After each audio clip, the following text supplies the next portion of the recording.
this little pouch between the bladder and the uterus called the vesico-uterine pouch. Vesico is like a really old way of saying bladder.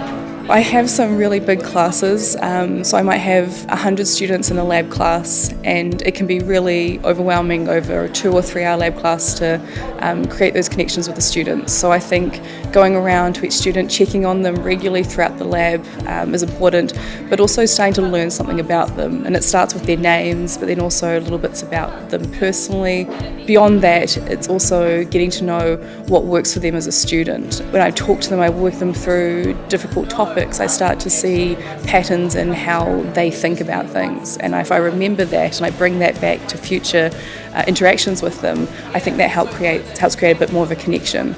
Rebecca cares about the material, but it's secondary to actually caring about the students, and it's not only wanting them to learn it so they pass an exam, it's wanting them to learn it so that they know it. It's kind of feeling confident that they can do this. Sometimes she teaches topics that can be quite daunting, I think. Anatomical terminology is difficult, the language of science can be quite hard, and so I think she brings this element of ease and ability into her teaching that I think the students can relate to and do really quite well with.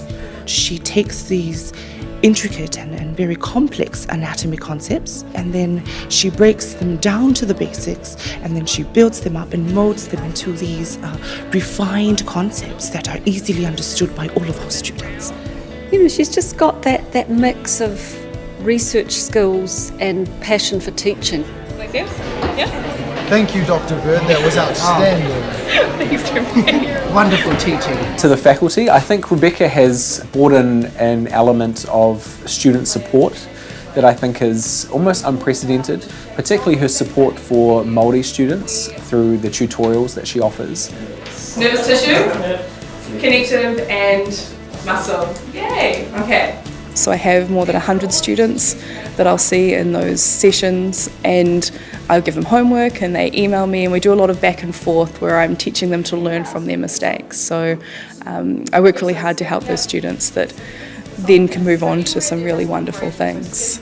She also wants to have the evidence that is working. She's an evidence-based scientist, but her passion is for the student learning.